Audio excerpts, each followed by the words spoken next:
Une entrée façon rockstar dans une salle culte à Genève, le bâtiment des forces motrices.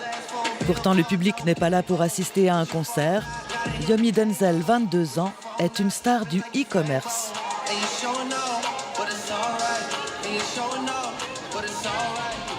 Un énorme merci à tous. C'est incroyable pour moi d'être ici aujourd'hui. On est presque 1000 personnes dans la salle. Il y a 2 ans, on m'aurait dit ça, j'y aurais absolument pas cru. Donc... Il est devenu millionnaire en moins d'1 an et toutes ces personnes sont là pour apprendre à devenir riches. L'entrée de la conférence est payante. Il a rempli la salle en 1 semaine sans faire de pub.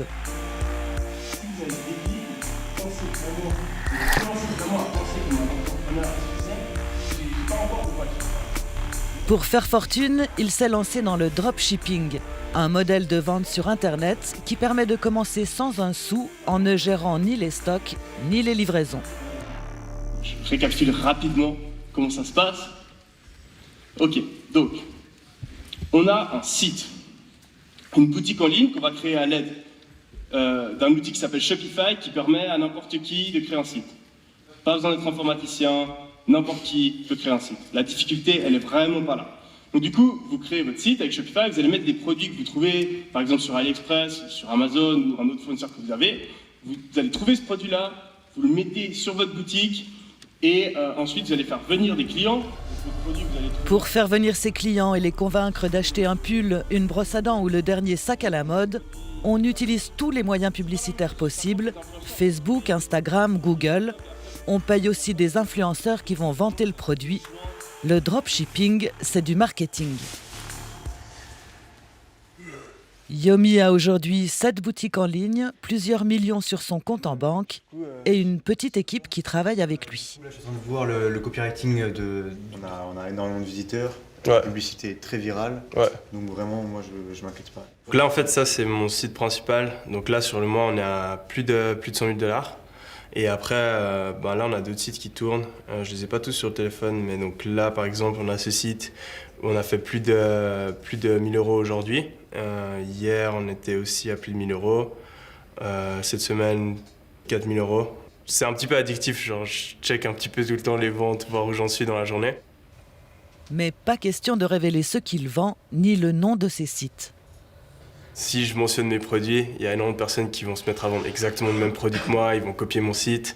Et puis j'avais montré une fois un de mes sites et il y a vraiment des dizaines, si ce n'est des centaines de copies conformes qui se sont créées. Et puis après, moi, bien sûr, mon site ne marchait plus. Donc je suis assez secret à ce niveau-là. Ces statistiques permettent de tout analyser en temps réel, le nombre de clients, où ils se trouvent, ce qu'ils achètent et pour combien, parfois 60 000 francs en un seul jour.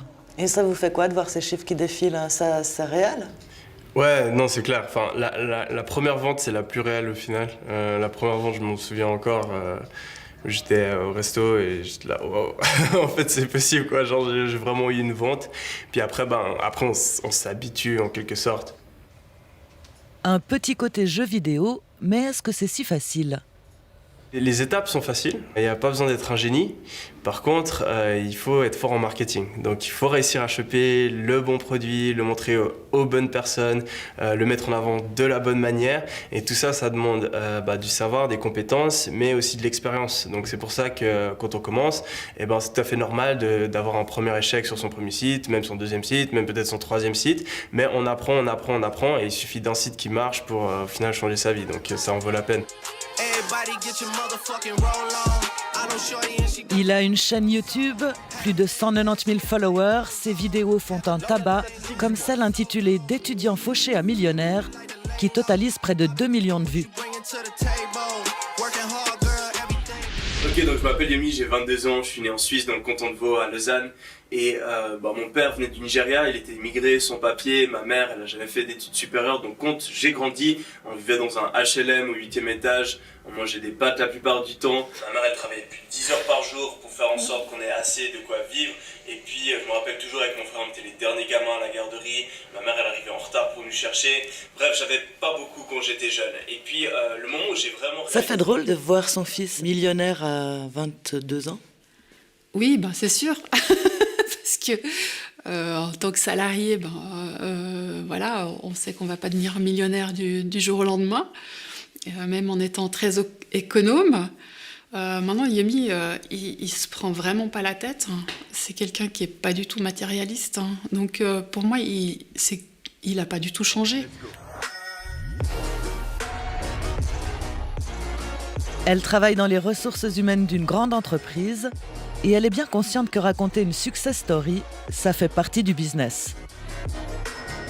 Je pense qu'il y a un effet marketing. Maintenant, la base est vraie. Il a grandi donc, dans une tour, dans une famille où on avait des moyens modestes.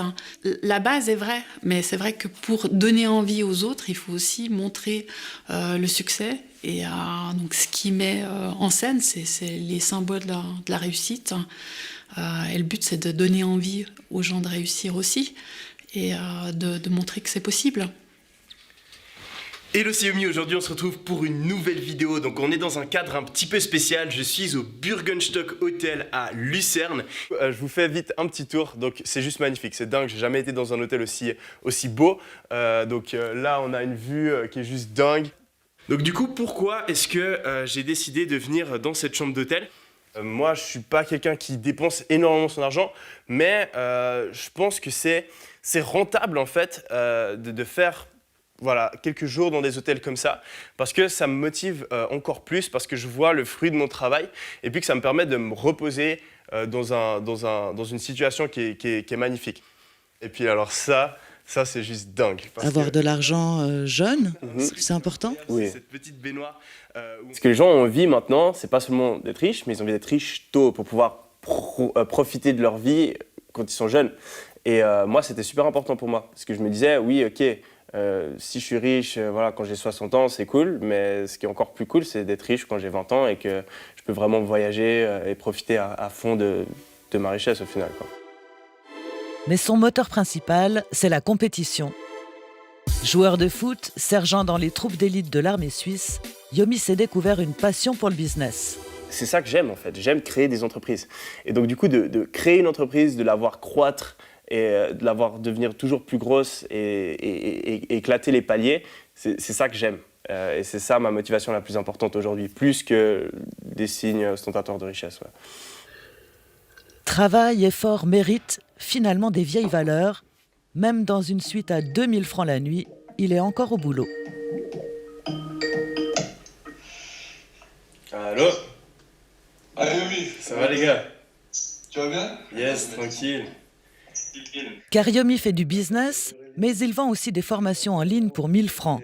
Et pour prouver leur qualité, il enregistre les success stories de ses étudiants, comme celle de Mathieu et Aurélien, deux Bretons de 21 ans qui viennent d'arrêter l'école. En un an, j'ai réussi à réaliser à peu près 500 000 € de chiffre d'affaires et à quitter les cours parce qu'au final, du coup, maintenant, je peux vivre pleinement de mon activité. Ok, et puis toi ? J'ai fait 500 000 € de chiffre d'affaires à peu près. Ok. Près de 30% de bénéfices. Je sais que j'aurais pu faire plus, mais c'est seulement un an. Donc après, on est jeune et on veut vraiment que ça, quoi. Écoutez les bons conseils. C'est pas en écoutant tes potes qui se contentent d'un SMIC ou qui se contentent de faire le minimum qui va marcher. Si toi, t'es convaincu, si t'as envie de ça, tu te mets à 10 000% dedans, tu lâches rien. Genre les gros, comme un caniche, comme un chien, comme ce que tu veux, mais tu lâches pas, tu vas à 2000. Ok. Bah, merci énormément pour cette interview. Et puis, j'espère que vous allez continuer à exploser les records pendant les 2019. Et puis, on se retrouve très prochainement pour un prochain épisode de la Coupe Yom Nation. C'était Yomi. Allez, ciao. Ciao. Salut la Yom Nation. Alors, je fais cette petite vidéo pour faire un... C'est la Yom Nation. La Yom Nation, c'est sa communauté qui compte désormais plusieurs dizaines de milliers de personnes dans toute la francophonie. Jehan, 21 ans, habite Blonay et il en fait partie. Le jour où il a gagné plusieurs milliers de francs d'un seul coup, il s'en souvient comme si c'était hier. J'ai peur au début, parce que je me dis que c'est pas possible. Et puis surtout, c'est pas un jeu, quoi. On gère avec des vrais clients. Et puis je suis à la maison et on se dit, il y a toutes les notifications qui viennent sur l'Intel. On a l'impression que c'est facile. C'est facile. Alors non, c'est pas du tout facile, non, pas du tout. C'est pas facile du tout. On pourrait croire en voyant toutes les vidéos qu'il y a sur Internet où on voit les gros titres, j'ai fait tant de chiffre d'affaires en un jour. Mais derrière tout ça, il y a beaucoup de travail. Lui n'a pas l'intention de quitter son école de commerce à Sierre. C'est peut-être pour ça que son père, ingénieur chez Nestlé, est aussi détendu. Comment vous voyez les activités de Jehan? C'est bien, parce que moi, à son âge, tout ce que je pouvais faire, c'était livrer le journal dans le voisinage pour 5 francs, quoi. Donc, on n'avait pas ces possibilités-là. Il y avait vraiment rien, quoi, il y a 30 ans. Et bon, je pense pas qu'il va faire ça le restant de sa vie. J'ai pas l'impression que c'est quelque chose qui va arrêter l'école et puis qui va faire un truc comme ça. Je pense pas. Je le vois travailler là-dessus des heures. Je le vois plus devant la PlayStation. Des jeunes déterminés à réussir, pas forcément du genre à aller manifester pour l'environnement, même si le climat, Yomi y pense, à sa façon. J'ai pensé qu'en fait, la manière la plus efficace de le faire, c'était pas d'aller manifester dans la rue, c'était de en fait générer beaucoup d'argent et ensuite après avec cet argent, avec les relations que j'ai, avec l'expérience que j'ai, je peux aller faire des trucs beaucoup plus concrets et aider encore beaucoup plus de personnes que si je fais juste une manifestation. Bon, en même temps, les produits que vous vendez, je ne sais pas s'ils viennent de Chine, mais enfin, il y a quand même un impact sur la planète, non? Oui, c'est clair, c'est clair. Dans le e-commerce, je pense que c'est 90% des produits qui viennent de Chine. C'est pas lié que à moi, c'est le cas partout. C'est pas une excuse, mais c'est vrai. Yomi non plus n'a pas arrêté ses études. Il revient d'un semestre à Harvard et termine un bachelor à HEC Lausanne. À la pause de midi, il parle encore business avec ses potes, qu'il a eux aussi convaincus. Un robot, il va pas convaincre quelqu'un. Et vous pensez que ça va durer, ce dropshipping? J'espère. Au point de ça, ça va durer ou ça va pas durer, c'est pas ça le problème en fait. C'est qu'est-ce qu'on y gagne. On a acquis énormément d'expérience, en termes de marketing, en termes de communication, en termes en fait, on est dans la pratique. Alors oui, c'est à petite échelle, c'est à toute petite échelle, mais par rapport à ce qu'on nous apprend à l'université, et puis ce qu'on y gagne avec le drop, c'est juste hallucinant la différence. Je sais pas si vous voyez ce que je veux dire. Il y a la théorie, il y a tout le blabla qu'on nous sort. Alors oui, c'est intéressant, mais vivre le drop, ça nous apporte énormément d'expérience pour d'autres business en fait. Voilà, on fait nos études et on finit nos études et on se fait engager dans une grande entreprise. Et puis, on se remarque assez rapidement qu'on fait les mêmes tâches, dans les mêmes bureaux, pour le même patron. C'est pas forcément les choses qu'on a vraiment envie de faire. Et au bout d'un moment, on se dit, est-ce que ça va vraiment être ça toute ma vie? Ça, je l'ai réalisé. Bref, une routine mortelle, rebaptisée par ces jeunes la rat race, c'est-à-dire la course des rats. Cela fait 3 heures que le public écoute et prend des notes, à faire pâlir d'envie n'importe quel prof. Et c'est peut-être parce que se dessine un besoin de changement plus profond que celui de simplement faire fortune. Pourquoi vous êtes là? Parce qu'on veut sortir de la rat race. C'est quoi la rat race? Non, on veut être un peu plus indépendante, en fait, rêver de quelque chose de plus grand, ne pas avoir la même routine tous les jours. Je pense qu'à notre âge, on a un petit peu fait le tour de beaucoup de choses et on a envie de changer de vie. Dans cette foule avide d'une nouvelle vie, quelques filles, une poignée de quinquas, mais surtout des hommes plutôt jeunes. Ma vie idéale, ça serait un PC et le bord de mer si c'est possible. C'est vraiment ça que tout le monde cherche en fait. Et d'être riche, pourquoi pas, ouais, bien sûr. Qui n'aime pas être riche? Qui n'aimerait pas être riche? C'est ça, ouais. Mais c'est le premier but, je pense, qu'il faut se mettre en tête. Pas forcément être riche, mais vivre mieux, quoi. Quand j'ai vu que réaliser mes rêves, c'était quelque chose de possible, je suis jamais revenu en arrière. Je me suis dit, s'il y a autant de personnes qui ont réussi à changer leur vie, moi aussi je peux le faire. Moi aussi je peux le faire. Je ne vais pas me contenter d'avoir une vie qui me plaît à moitié. Et ayez confiance en vous. Mais chacun d'entre vous, vous pouvez réussir. Et je tiens à vous remercier énormément d'être venu à cette conférence.